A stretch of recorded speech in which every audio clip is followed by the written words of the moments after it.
오늘이 참 또 공교롭게도 2017년 12월 31일 마지막 날입니다.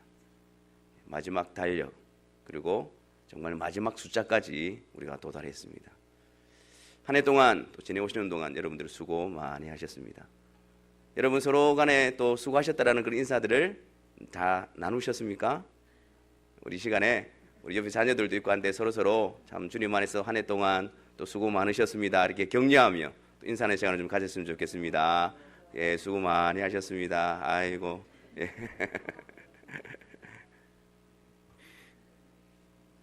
그렇습니다. 우리가 주 안에서 수고가 헛되지 않을 줄 믿습니다. 오늘 본문 말씀해 보니까 사도 바울은 자신에 대해서 나는 달려가노라 라고 이렇게 표현하고 있습니다. 나는 경주자다. 나는 경주를 감당하는 자다. 나는 달려가는 자다. 그렇게 자신을 표현하고 있습니다.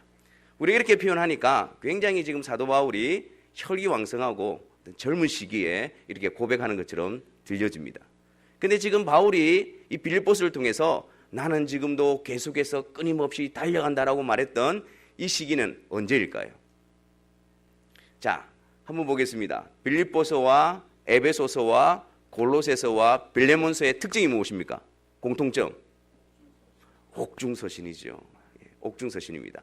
바울이 로마 감옥에 투옥되어져서 교회들을 돌아보면서 기록했던 서신들이죠. 그러면 이 옥중서신을 기록했던 때는 언제일까요? 그 빌레몬서 9절에 보면 바울이 자신에 대해서 이렇게 설명합니다. 내가 나이 많은 나 바울은 이렇게 이야기합니다. 그게 나이 많은 이라는 표현을 가만히 보면 보통 그 당시에 한 60세 정도를 가리키는 단어를 사용하고 있습니다. 그러니까 바울 당시는 수명이 그렇게 길지 않았기 때문에 60세 정도가 되어도 이렇게 나이 많은 이라는 표현을 썼다는 거지요.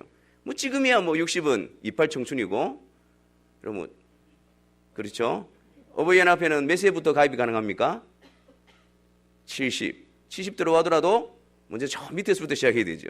그런데 그 바울 당시에 60은 나이 많은 그런 상황이었습니다.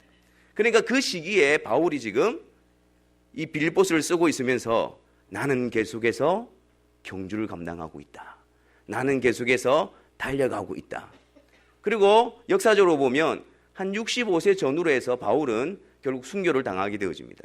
그러니까 자기의 전 인생에 있어서 마지막 때에 이르렀을 때에 이 편지를 기록하게 되어지고, 또한 이 편지를 기록하면서 여전히 나는 달려가고 있다. 그렇게 지금 외치고 있는 겁니다. 그리고 바울은 언제 회심했을까요? 바울은 언제 거듭났습니까? 언제 주님을 만났습니까? 물론 성경에 나이는 나와 있지 않습니다. 그런데 이 바울이 사울이었을 때 그 스데반 집사에게 돌을 던져 그렇게 죽일 때 그때 맨 앞장섰던 자가 누굽니까? 사울이지 않습니까? 그가 앞에 서서 그 돌을 던지고 했던 그 시기가 한 30세 정도로 추정을 합니다. 그리고 이 사울이 이제 다메섹으로 가서 그리스도인들을 잡아서 교회를 참멸하려고 막 그렇게 하고 있는데 그 길에서 주님께서 사울을 만나 주셨잖아요. 사울아 사울아 네가 어찌하여 나를 핍박하느냐. 그래서 주님께서 그 사울을 바꾸어서 하나님의 자녀로, 하나님의 백성으로 그렇게 삼아 주셨지 않습니까? 그러니까 30세에 회심을 하게 되어지고 지금 편지를 쓰고 있는 시기가 언제입니까? 60입니다. 30년 동안에 열심히 신앙생활하고 30년 동안에 또 열심히 배우고 전하고 사역하고, 그래서 성과도 있고 열매도 있고 또 주님 앞에서 또 이렇게 깊어졌던 그런 바울이었습니다. 그런데 그럼에도 불구하고 바울은 지금 뭐라고 이야기하고 있습니까? 나는 여전히 계속해서 달려가고 있다. 이미 내가 얻은 것도 아니고 이미 내가 온전히 이룬 것도 아니라 나는 계속해서 달려가고 있다라고 말하는 것입니다. 그래서 그리스도인들은요, 달려가는 자들입니다. 계속해서 믿음의 경주를 감당하는 자들입니다.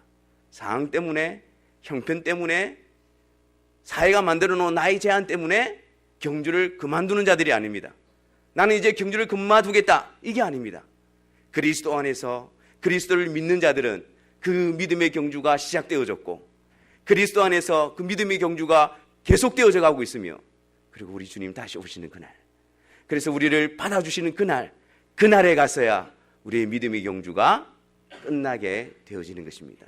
그렇기 때문에 저와 여러분들은 나이에 상관없이 우리가 그리스도 안에 있다면 바울처럼 나는 달려가노라, 우리가 믿음의 경주자라는 사실을 다시 한 번 더 인식하시기를 바랍니다. 2017년이 지나고 2018년이 돌아옵니다. 제일 먼저 떠오르는 단어가 무엇입니까? 네? 개띠? 예상치 못했던 예, 개띠죠. 예. 또 나이 한 살 더 먹는구나, 그런 말들을 하시더라고요. 여러분, 나이 한 살 더 먹는가, 그게 중요한 것이 아닙니다. 우리는 믿음의 경주를 여전히 계속해서 감당하는 자들입니다. 나이는 숫자에 불과하고 우리는 주님 안에서 계속해서 믿음의 경주를 감당하는 자들입니다. 그러면 우리가 이 믿음의 경주를 감당하기 위해서 어떤 자세를 가져야 할까요? 13절 말씀을 한번 보겠습니다. 형제들아, 나는 아직 내가 잡은 줄로 여기지 아니하고 내가 아직 잡은 줄로 여기지 아니하고 이야기합니다. 그러니까 늘 바울은 믿음의 경주를 감당하면서 늘 자신을 점검했습니다. 이 정도면 됐지, 그런 마음을 가지지 않았습니다. 내가 이만큼 했으면 됐지, 그런 마음도 가지지 않았습니다. 늘 자신을, 믿음의 경주를 감당하는 자신을 돌아보면서 믿음의 경주를 감당하도록 그렇게 했던 것입니다. 내가 잡은 것으로 여기지 아니하고 이미 이룬 것도 아니고 온전히 행한 것도 아니고 완전히 이룬 것도 아니고 내가 잡은 것으로 여기지 아니하고 계속해서 내가 달려가고 계속해서 내가 그 일을 감당한다라고 고백하고 있는 것입니다. 내가 교회를 몇 개를 세우고 내가 얼마나 많이 몇 번이나 내가 유럽을 다니면서 복음을 전하고, 그게 아니었습니다. 그 현재 가운데서 주님이 주신 호흡과 주님이 주신 건강과 주님이 주신 그 모든 은사 가운데서 어떻게 내가 믿음의 경주를 감당할 것인가, 그것을 위해서 자신을 돌아보고 그랬던 것입니다. 그래서 자기의 만족감에 빠져 있는 것도 아니고 자기의 좌절감에 빠져 있는 것도 아니고 계속해서 경주하는 자로 자신을 돌아보고 있었습니다. 바울 분명히 구원을 얻었습니다. 그런데 그는 어떻게 여겼다고요? 잡은 것으로 여기지 아니하고, 내가 구원을 받았으니까 이제 끝났다, 거기서 끝난 게 아니었습니다. 내가 구원을 받은 것 분명하지, 근데 그것을 내가 잡은 것으로 여기지 아니하고 또다시 그 구원에 대해서 의미를 생각하고 또다시 그 구원을 깨닫고 또다시 그 구원을 이루기 위해서 그 현재에서 구원에 합당한 삶을 살아가기를 힘썼다라는 이야기인 것입니다. 주님께 받은 사명, 내가 이 정도 했으면 다 됐지, 거기에 멈춰 있는 것이 아니라 또다시 돌아보고 주님 앞에서 받은 사명을 내가 잡은 것으로, 다 이룬 것으로 여기지 아니하고 여전히 부족하고 여전히 감당해야 될 부분으로 확인하고 계속해서 경주를 감당했던 것입니다. 두 번째, 여러분, 우리가 믿음의 경주를 감당하기 위해서 우리가 가져야 될 자세는 무엇일까요? 13절 말씀에 보면 내가 잡은 줄로 여기지 아니하고 오직 한 일, 한 가지 일, 거기에 초점을 맞춘 것입니다. 여러분 한번 생각해 보십시오. 경주자가 달리기를 하고 있습니다. 그러다 보니까 경치가 좋습니다. 그러면 그걸 멈추고 이야 경치 좋네, 그렇게 경치를 볼 수가 있습니까? 열심히 달리고 있습니다. 달리고 있는데 옆에 음료수 파는 사람이 와서 음료수 하나 사세요. 그리고 그 사람과 함께 가격 흥정을 하면서 멈춰 설 수가 있습니까? 아마 그런 경주자는 없을 것입니다. 달려가는 자는 결성 지점을 향해서 계속해서 끊임없이 달려갈 뿐입니다. 옆에서 어떤 일이 벌어지고 옆에 또 어떤 상황이 벌어지고 누가 무엇을 하더라도 오직 한 일, 우리에게 주어진 그 경주, 그것을 향해서 달려가는 자, 그것이 경주를 감당하는 자들의 모습입니다. 혹시 경마장에 가보셨습니까? 미국에 경마장 있습니까? 어디 있습니까? 어디 있습니까? 일부 예배 때는 물어보니까 저기 캔사스 쪽에 있다고. 그렇습니다. 여러분 경마장에 가서 그 경주를 하는 말들의 모습을 한번 보셨습니까? 그대로 보면 이렇게 장치가 되어 있죠. 이게 혹시 보셨습니까? 이렇게 볼록한 걸 가지고 눈앞에 이렇게 막아놓은 거예요. 왜 이래 놓았을까요? 이 말들은 이 눈이 이렇게 튀어나와 있지 않습니까? 그래서 고개를 돌리지 않아도 350도까지 커버가 되어진다는 거예요. 근데 이 말들의 시력이 그렇게 좋지 않아서 옆에가 뭔가가 오면 분명하게 그것이 드러나는 것이 아니고 어렴풋한 것이 그러니까 이렇게 들어오는 것처럼 느껴지는 거예요. 그게 또 말이 또 무섭고 공포심이 많으니까 경주를 하다가 옆에 말들이 오면 그 눈이 그것을 보고 무서워서 옆으로 피한다는 거예요, 자꾸. 그러니까 경주에 집중할 수도 없고 그 또 그 경로를 이탈하게 되어지고 타고 있는 기수들도 위험하게 되어지는 겁니다. 그래서 이렇게 눈가리를 만들어 놓고 그 말에 눈에 다른 것이 들어가지 아니하고 앞만 볼 수 있도록 그렇게 만들어 놓고 달려가는 거예요. 그게. 여러분, 경주를 믿음의 경주를 감당하는 우리들에게도 저런 장치가 필요합니다. 우리가 믿음의 경주를 감당하는 데 있어서 얼마나 많은 것들이 우리의 시선을 앗아갑니까? 얼마나 많은 것들이 우리의 마음을 무너뜨리고 분산시켜 놓습니까? 근데 거기 다 가서 앉아서 거기 다 가서 대응을 하고 하다 보면 우리는 경주를 감당하지 못할 겁니다. 세우고 우리에게 주신 그 부름의 상을 향하여 한 일, 그 경주, 거기만 집중해서 우리는 달려나갈 수 있어야 합니다. 또한 여러분, 우리가 경주를 감당하기 위해서 우리가 가져야 되는 자세가 무엇일까요? 13절 오직 한 일 즉 뒤에 있는 것은 잊어버리고. 우리 김홍곤 장로님 기도하실 때에 그렇게 하셨습니까? 잊어버리고 뒤에 있는 것은 잊어버리고. 이 뒤에 있는 것은 무엇일까요? 우리가 이전에 이뤄놨던 일들입니다. 우리가 했던 일들입니다. 그런 모든 것들을 다 어떻게 해요? 잊어버리라는 거예요. 그 과거를 다 짊어지고 경주를 감당할 수가 없다라는 것입니다. 얽매기 쉬운 것, 우리를 짓누르는 것, 우리를 무겁게 하는 것, 우리의 발목을 잡게 하는 것, 그 모든 것들을 다 잊어버리고 설령 그것이 선한 일이라 할지라도, 설령 그것이 주님을 위한 일이었다 할지라도 이전 것은 다 잃어버리고 오늘에 당한 경주를 우리는 감당할 수 있어야 합니다. 우리가 아무리 잘한 일이라 할지라도 오늘 내가 감당할 경주를 감당하지 아니하고 이전에 우리가 이렇게 했지, 이전에 내가 이렇게 했지, 이전에 내가 이런 일을 했었지, 여러분 그것이 의미가 없다는 것이 아닙니다. 그 일로 인해서 오늘 나의 경주를 못하고 있다면 그것을 잊어버리라는 겁니다. 또한 우리가 과거에 실패하고 연약하고 무너졌던 모습도 다 잊어버리고 그것 때문에 나는 더 이상 주의 일을 감당하지 못해, 나의 실패한 경험 때문에 나는 주의 일을 할 수가 없어, 그런 깊은 자괴감에 빠져있는 그 모든 것들을 다 잊어버리고 오늘 우리에게 당한 경주를 감당하라고 말씀하고 있습니다. 그렇습니다. 여러분, 우리가 지나온 발걸음을 살펴보면 이렇게 저렇게 뻗나간 발걸음도 많이 있고요, 실수했던 것도 많이 있고 실패했던 모습들도 많이 있습니다. 우리가 걸어왔던 자국들을 보면 이렇게 반듯하게 되어진 것이 아니고 삐죽삐죽거리고 막 엉망진창입니다. 하지만 여러분, 그런 우리들을 통해서 역사하시는 분은 전능하신 하나님이십니다. 우리가 연약하고 부족해도 하나님은 그 일을 통해서 하나님의 뜻을 온전히 이루어가고 계신 것입니다. 하나님의 지혜와 하나님의 섭리와 하나님의 권능으로 우리의 부족한 과거들, 우리의 연약한 과거들을 하나님은 합력하여 선을 이루어 하나님의 뜻을 이루어 가시기에 여러분, 우리의 실수와 우리의 연약함을 다 잊으시기를 바랍니다. 그리고 또한 우리 마음에 있는 상처들, 우리의 마음에 있는 감정의 골들, 그런 것들도 다 잊으십시오. 내가 아무리 억울해도 이 일로 인해서 믿음의 경주를 감당하는 일에 방해가 되어진다면 다 잊어버리시기를 바랍니다. 주님께 맡겨드리시기를 바랍니다.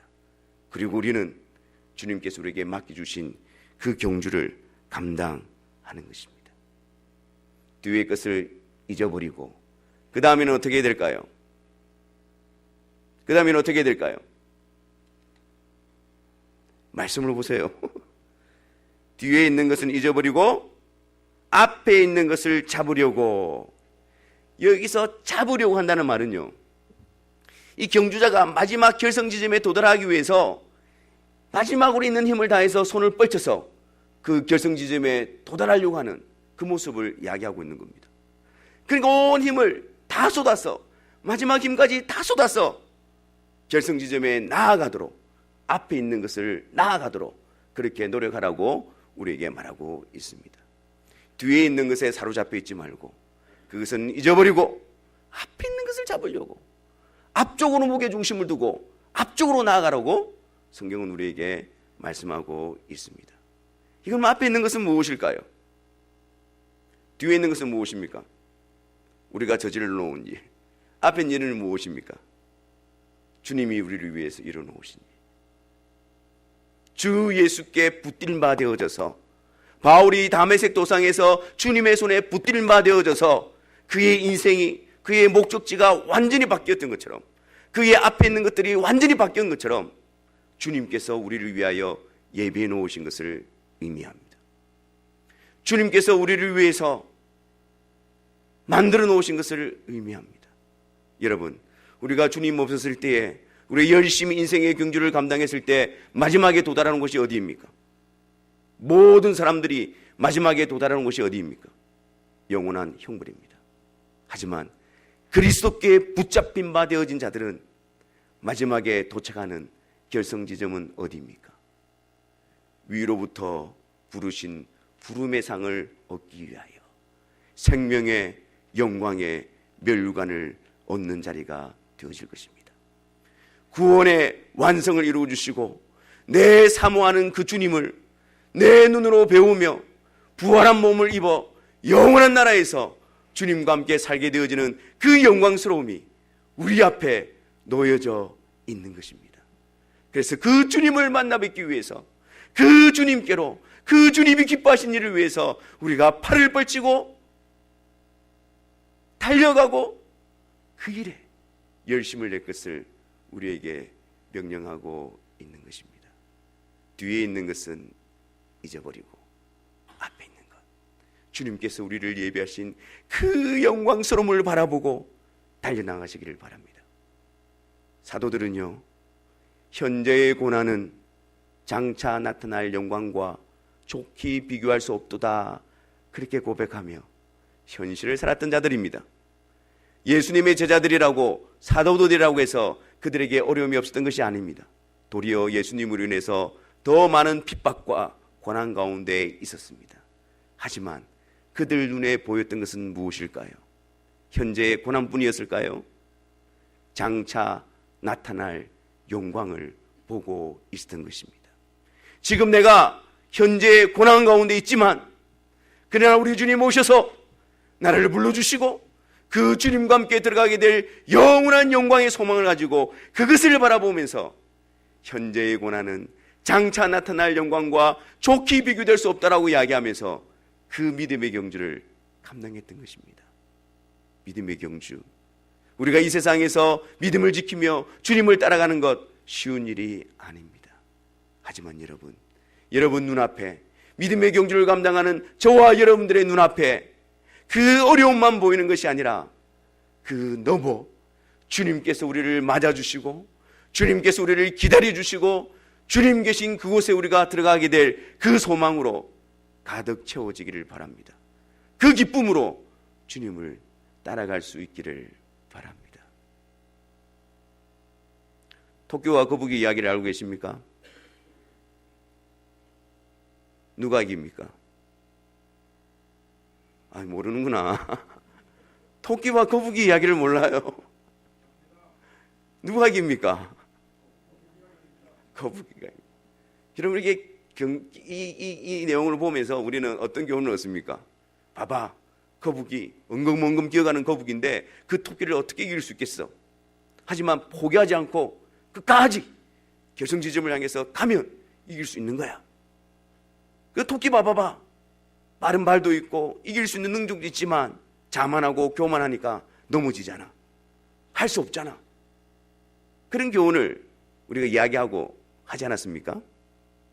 근데 또 이렇게 보니까 그 토끼와 거북이의 이야기를 또 다르게 보는 분들이 계시더라고요. 우리는 거북이는 착한 배역, 토끼는 나쁜 악역을 일으켰는데 거북이가 나빠. 왜?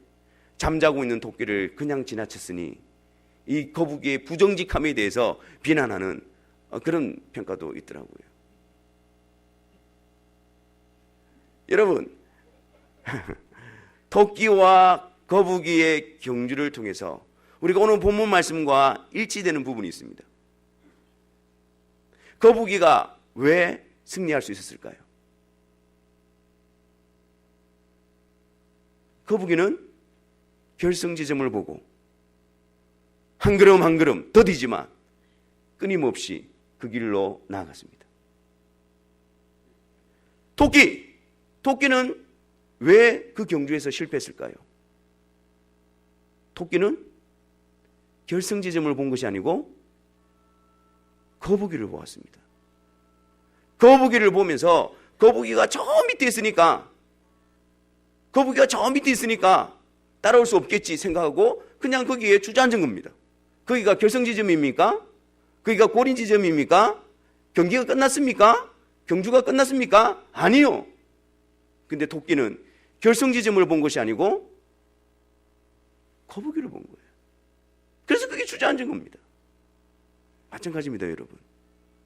우리가 주님의 부름의 상을 향하여 바라보고 끊임없이 계속해서 거북이처럼 더딘 발걸음이고 거북이처럼 느린 발걸음이지만 한 걸음 한 걸음 주님과 함께 그 길을 걸어갈 때에 우리는 결승 지점에 도달하게 될 것입니다. 다른 것을 바라보지 마시고 결승 지점을 바라보십시오. 근사님, 전화기가 잘 안 꺼집니까? 근데 여러분, 그 이야기를 또 다르게 만들어서 이렇게 지어놓은 내용이 있더라고요. 토끼와 거북이 이 이야기를 통해서 아이들에게 좋은 어떤 교훈을 줄 수가 없다고 해서 어떤 출판사에서는 또 다르게 각색을 해서 그 내용을 들려주는 것을 보았습니다. 어떤 내용이냐면 토끼와 거북이가 같이 땅에서 달리는 것은 공평한 겁니까? 공평하지 않는 겁니까? 공평하지요. 그렇기 때문에 그 동화에서는 이렇게 시작합니다. 거북이는 바다에서 시작하고 토끼는 땅 위에서 경주를 시작했다. 그래서 같이 이렇게 똑같이 공평하게 가고 있는데 거북이가 가다가 보니까 토끼가 보이지 않는 거예요. 그래서 다시 돌아가서 보니까 토끼가 발에 가시가 박혀서 주저앉아 있는 거예요. 그래서 거북이가 가서 도와주고 그 다음에 어떤 장면이 연출될까요? 그 아픈 토끼를 거북이가 등에 업고 바다를 헤엄쳐서 같이 고린 지점에 갔다. 그래서 우리는 더불어 사는 사이다. 그렇게 동화를 통해서 아이들에게 교훈을 주는 책도 보았습니다. 여러분, 우리의 믿음의 경주가 그렇습니다. 우리의 믿음의 경주는 누가 먼저 가느냐의 싸움이 아닙니다. 함께 고린 지점으로 들어가는 경주입니다. 교회된 자들은 누가 먼저 앞서가냐, 누가 먼저 빨리 갈 수 있냐, 누가 처졌느냐, 그거 다투는 싸움이 아닙니다. 함께 거북이가 토끼를 등에 지고 함께 같은 것처럼 다 같이 믿음의 경주의 동력자로 부름을 받고 있는 것입니다. 옆에 있는 지체가 낮잠을 자고 있으면 어떻게 됩니까? 깨워야지요. 옆에 있는 지체가 가시가 박혀 있으면 어떻게 됩니까? 고쳐주어야지요. 도와주어야지요. 그리고 들쳐업고 함께 그 경주의 고린 지점을 향해서 더디더라도 늦더라도 같이 그렇게 나아갈 수 있어야 하는 것입니다. 피타고라스의 정의, 그 철학자가 이런 이야기를 했더라고요. 인생은 마라톤 경기와 같다. 근데 그 마라톤 경기를 보면 1등을 이기기 위해서 달리는 선수는 극소수이고 그 가운데에 자기의 유익을 위해서 음료수를 팔고 있는 사람들은 조금이고 그리고 대부분은 간중석에 앉아서 구경만 하는 사람들이다. 그렇게 인생에 대해서 방문했습니다. 여러분, 우리는 모두가 다 믿음의 경주자들입니다. 간중석에서 경기장 안으로 뛰어들어오십시오.